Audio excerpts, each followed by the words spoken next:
Well, thank you so much. Please, everybody have a seat. It's good to see you. To Carrie and the entire Kennedy family, and to everyone at RFK Human Rights, thank you for your remarkable stewardship of the Kennedy legacy for these last 50 years. I miss Ethel tonight. That's my girl. And so we're all thinking of her, and I'm sure she will be getting well soon. And I'd also like to congratulate tonight's other honorees, David Zaslav, Bruce Bichard, and my former ambassador to Germany, Governor Phil Murphy. Your contributions to business and health, philanthropy, and governance, I love you too, are consistent with Robert F. Kennedy's legacy, and I'm very, very proud to join you as the newest Ripple of Hope laureate.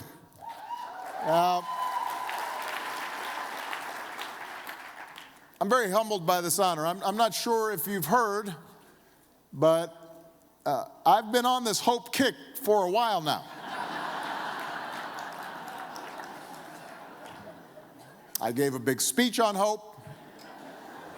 I ran a couple of campaigns. Hope. It's my kind of thing. Somebody made a poster of me with hope. So I'd like to thank all of you for officially validating my hope credentials once and for all. Of course, Bobby Kennedy knew a thing or two about hope. Half a century ago, it was hope in the future, hope in people, hope in our capacity to do better, to be better, that spurred him to challenge a sitting president of his own party and challenge the conscience of a nation. And through steel towns and crowded housing projects and windswept Native American reservations, Bobby reinvigorated an American spirit that was bruised and battered and still reeling from assassinations and riots and protests and hatred. And he had ambition, and he had moral clarity. He argued for unity over division, for compassion over mutual suspicion, for justice over intolerance and inequality. And standing on some makeshift platform, maybe the back of a train car or the trunk of a convertible, or the back of a flatbed, sometimes speaking into a tiny microphone while an aide held up a portable speaker, he felt authentic and he felt true, not stage managed or prepackaged like so many people in public life.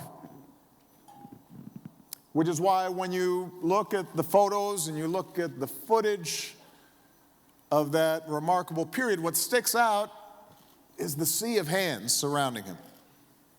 Seemingly everywhere he went, dozens of hands, hundreds of hands, thousands, every shape and every color. The smooth hands of children, the wrinkled, worn hands of the elderly, and they're all reaching upward. This was, of course, before cell phones.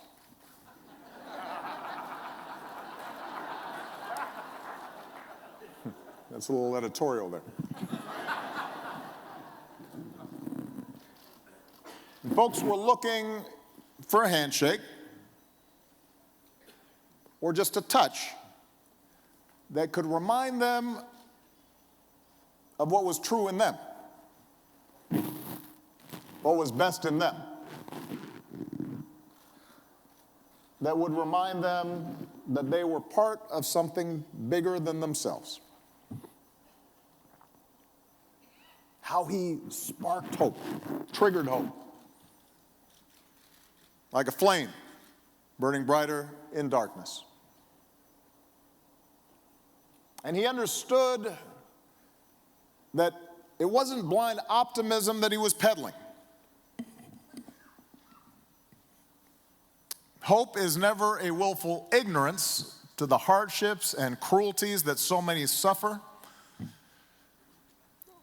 or the enormous challenges that we face in mounting progress in this imperfect world.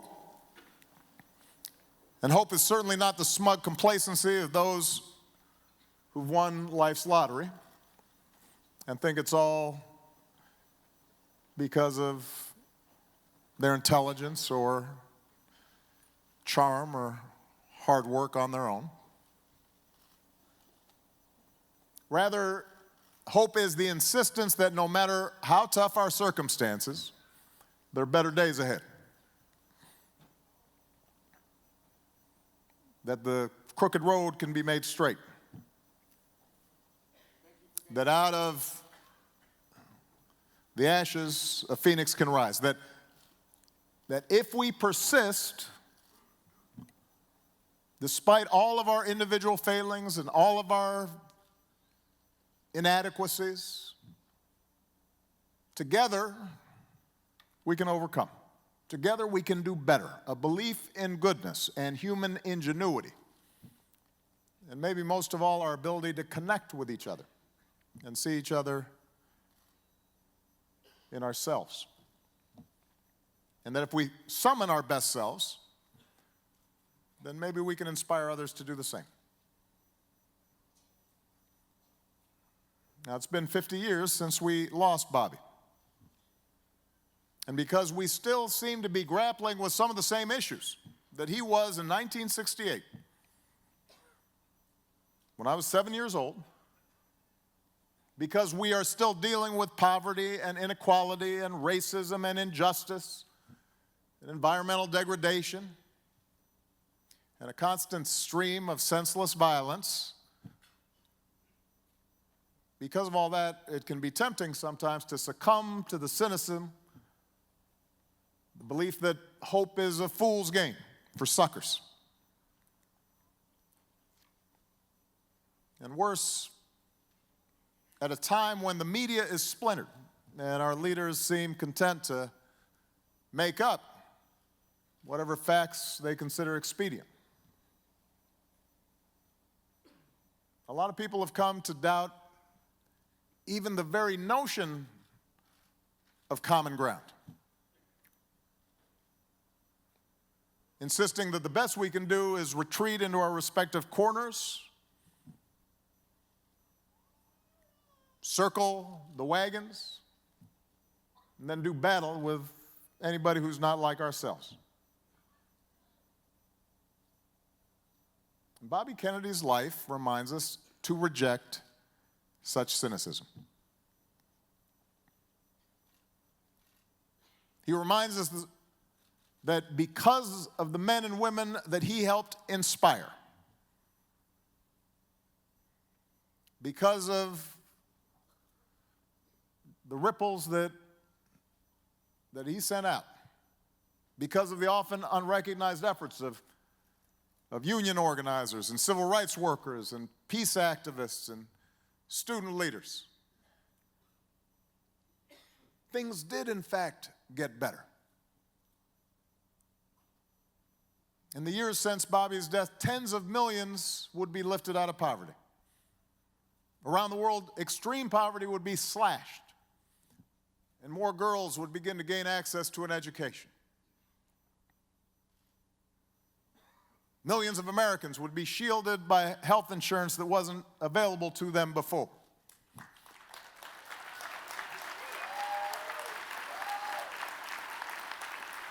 The walls of apartheid in South Africa would come tumbling down.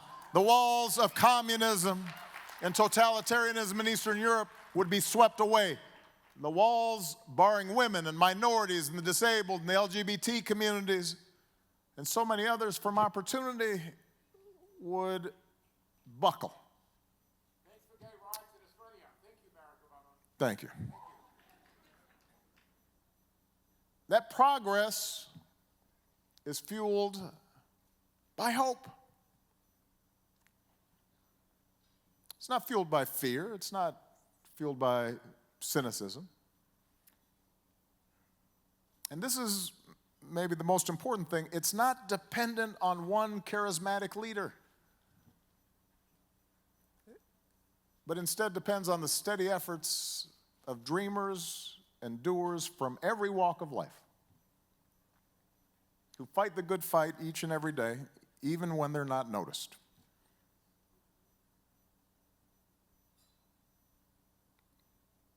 Climate change is one of the most formidable collective tests that humanity has ever faced. But for all the climate deniers, for all the fingers firmly planted in the ears, all the heads foolishly plunged into the sand, right now, you have global investment in renewable energy outpacing the spending on fossil fuels. You have activists in the most remote corners of the world saving rainforests. You have American businesses and state and local governments who are cutting emissions, determined to keep our nation moving towards the international goals that we agreed to in Paris.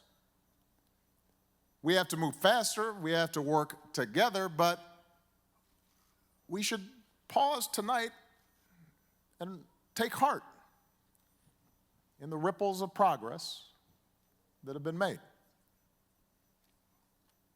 America's wealth is becoming even more concentrated in the hands of the few, and workers are too often an afterthought in the pursuit of profits.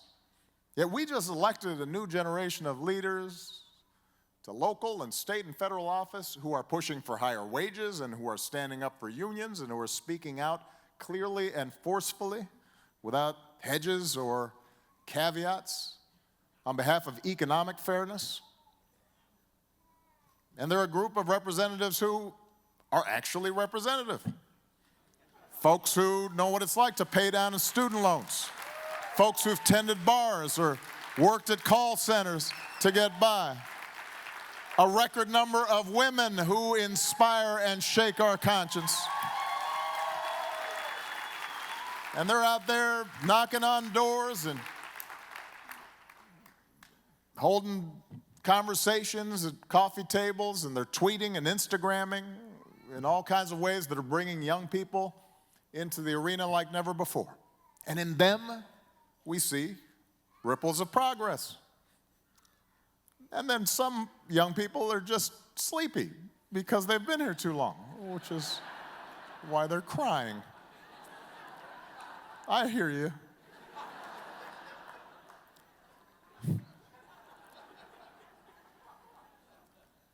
The horror of gun violence continues to plague our nation, a pain that many in this room know too well. The bullets that took Bobby and JFK and Dr. King are just like the bullets that took Trayvon and those school children in Newtown and those police officers in Dallas and those concert goers in Vegas and those congregants in Thousand Oaks. Yet even there, through the fog of our grief, we see ripples of progress. Nearly 8 years ago, Gabby Giffords had little chance of survival. I remember standing at her hospital bed, and it was doubtful that she would ever wake up. 6 years ago this weekend, Newtown families knew unimaginable anguish and grief. And today, they're vocal leaders within a movement that has racked up legislative victories in states all across this country. 6 years ago, Lucy McBath's son was shot and killed in the parking lot of a gas station because The kids in a car were playing music too loud, apparently. And she turned her grief into hope and her hope into a seat in the next Congress, running unabashedly against the gun lobby in the great state of Georgia. She won.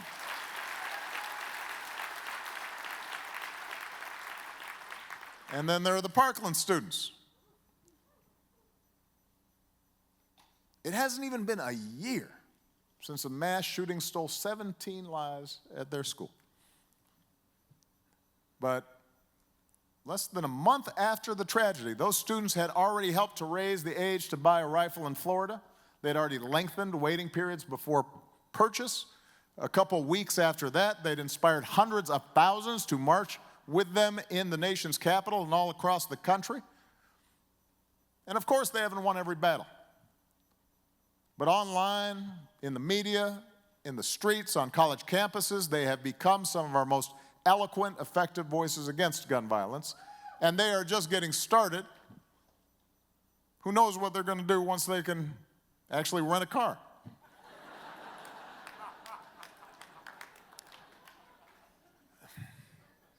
Ripples of hope.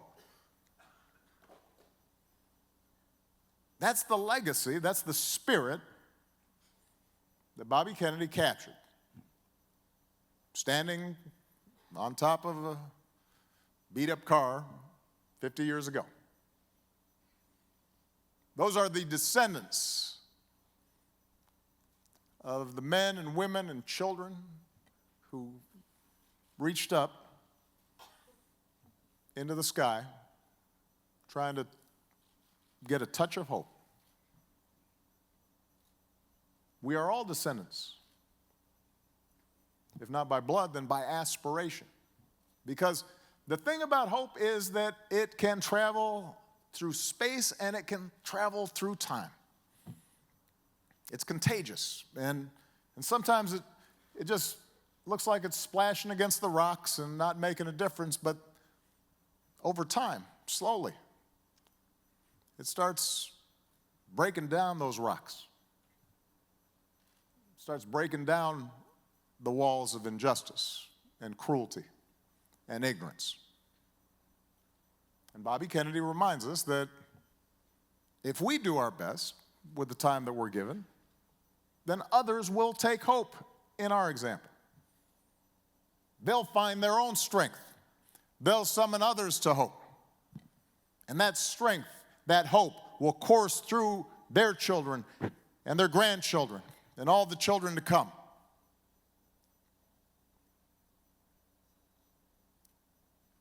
Progress is hard.